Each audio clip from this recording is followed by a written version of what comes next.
Escola de Campeões em Ação, aprendendo a aprender.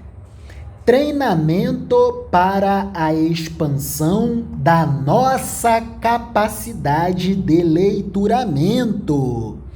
A minha capacidade de leituramento, instrutor Rony Júnior, e a capacidade de leituramento do jovem MFR, leitura conjunta, A Escravidão, do livro 1808, do autor Laurentino Gomes, editorial Globo Livros. Vamos lá. A Escravidão. Comprei um negro por R$ 93.600.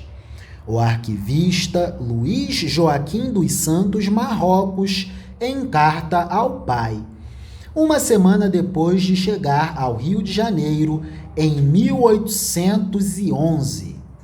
Na cidade do Rio de Janeiro, são muitos os monumentos e lugares históricos da época de Dom João VI, abandonados ou mal identificados.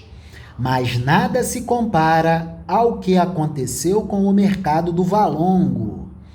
Ao longo de quase 200 anos, o maior entreposto negreiro das Américas sumiu do mapa sem deixar vestígios, como se jamais tivesse existido. Sua localização era, até pouco tempo atrás, ignorada nos mapas de ruas e nos guias turísticos. Situada entre os bairros da Gamboa, da Saúde e do Santo Cristo, a antiga Rua do Valongo até mudou de nome. Hoje se chama Rua Camerino.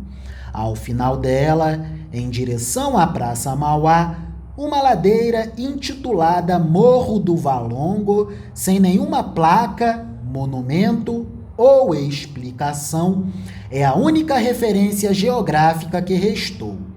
É como se a cidade, de alguma forma, tentasse esquecer o velho mercado negreiro e a mancha que ele representa na história do Brasil.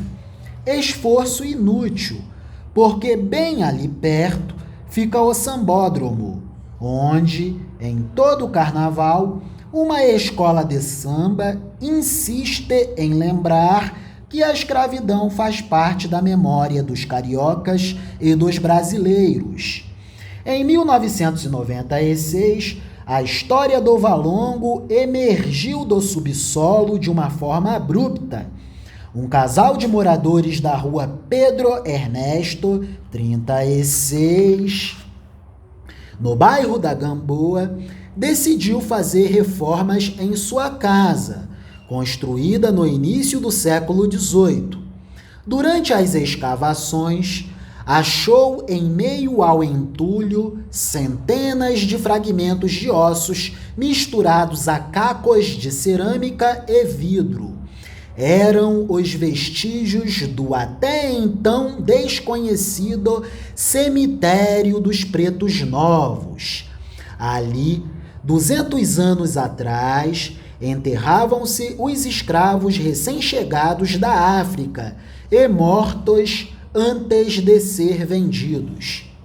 Até ao começo de 2014, os arqueólogos envolvidos nas obras de reurbanização da região portuária da cidade haviam reunido, além de utensílios domésticos e objetos pessoais, 5.563 fragmentos de ossos. A maioria era do sexo masculino e com idades entre 18 e 25 anos. Todos eles apresentavam sinais de cremação. O motivo é óbvio. No Rio de Janeiro de Dom João VI, só os brancos tinham o privilégio de ser sepultados em igrejas, próximos de Deus e do paraíso celeste, segundo se acreditava na época. Os escravos eram jogados em terrenos baldios ou valas comuns, nas quais se ateava fogo e depois uma camada de cal.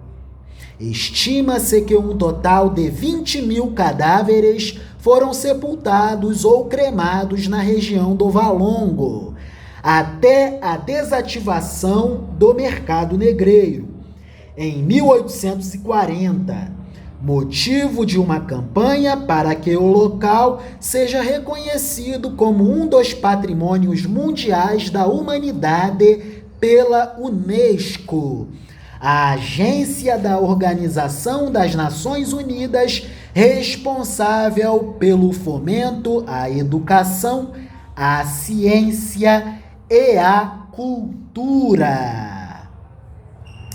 Entrelaçaremos a este texto do livro 1808, capítulo 21, a escravidão. Entrelaçaremos a este texto uma curiosidade que será lida pelo jovem MFR.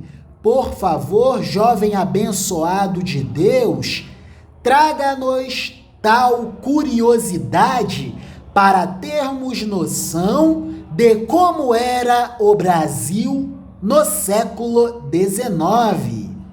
Curiosidade. Na década de 1810, para uma população de 4 milhões, o Brasil submetia 1,9 milhões de pessoas à condição escrava, quase metade do todo da população. Na década de 1860, para uma população de 8 milhões, submetíamos 1,7 milhão de indivíduos à condição escrava. 5 décadas se passam, a população dobra de tamanho e os escravos são reduzidos em cerca de 200 mil pessoas. E na década de 1880, para uma população de aproximadamente 10 milhões, tínhamos 1 milhão de pessoas submetidas à condição escrava. Em 1888, o Brasil era regido pela Constituição Imperial de 1824, a primeira Constituição do Brasil. Como uma Constituição liberal que era, não ousou tratar da questão escrava, e muito menos de direitos sociais, porque a escravidão fazia parte da estrutura do modelo econômico do Brasil, à época, lembrando-nos de que o escravo era considerado um instrumento de trabalho necessário e fundamental para a produção econômica do Brasil Império. Os negros sofriam, sem esperanças. Maravilhas e bênçãos divinas! Esses dois textos nos trazem o contexto histórico do Brasil do século XIX. É isso.